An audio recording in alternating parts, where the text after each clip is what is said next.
L'info, le matin, c'est là que ça se passe. 8h13 sur RMC, votre invité Jean-Jacques Bourdin, le psychiatre Patrick Légeron, fondateur du cabinet Stimulus et co-auteur du rapport de l'Académie de médecine sur le burn-out. Sur le burn-out, psychiatre à l'hôpital Sainte-Anne à Paris.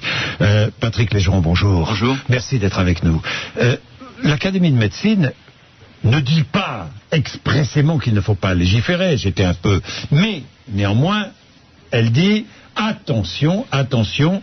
Bon, vous voteriez, si vous étiez député, tiens, j'ai une question un peu. Si vous étiez député, vous voteriez la reconnaissance du burn-out comme maladie professionnelle ?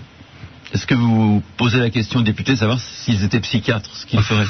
Donc en fait, Oui. faut être clair, on est face à un problème gigantesque. Oui. L'Académie de médecine le reconnaît. C'est le problème de pathologie mentale, c'est-à-dire Oui. de troubles mentaux, des dépressions, des troubles anxieux, des pathologies mentales sévères, mais qui associe bien d'autres éléments, en particulier l'anesthésie complète des émotions. Les gens qui sont en burn-out ne ressentent plus rien, ils sont à présent de fonctionner comme des robots, ils sont complètement atteints dans l'estime d'eux-mêmes, c'est-à-dire leur capacité à être bons professionnellement. Donc il y a tout un ensemble de symptômes qui est mal défini.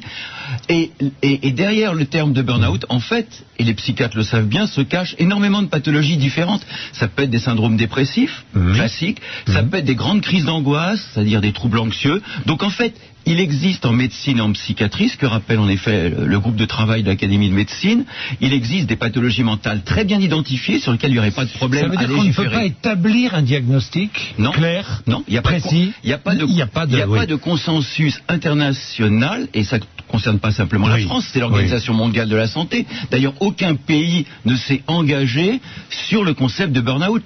Il y a des pays qui s'engagent sur la reconnaissance en maladie professionnelle de pathologies mentales, des pathologies somatiques qui sont en cause maintenant, c'est ça. Mais aujourd'hui, dans l'arsenal juridique français, aucune pathologie mentale n'est reconnue. Les seules pathologies qui sont reconnues, c'est des pathologies somatiques, comme par exemple des atteintes pulmonaires quand vous êtes exposé à l'amiante ou d'autres manifestations. Il y a un paradoxe de voir que c'est les pathologies mentales qui sont les plus fréquentes, induites par le travail, et celles qui ne sont pas du tout reconnues. Mais alors comment faire pour avancer, Patrick Légeron? On a pris beaucoup de retard. C'est-à-dire que d'abord, il aurait fallu peut-être s'engager dans davantage de recherches pour comprendre le burn-out, parce que une des grandes absentes, un des grands absents de cette question, c'est quand même le ministère de la Santé. C'est-à-dire que le ministère de la Santé, toutes les institutions de recherche, l'INSERM, toutes ces choses-là ne travaillent absolument pas sur le burn-out.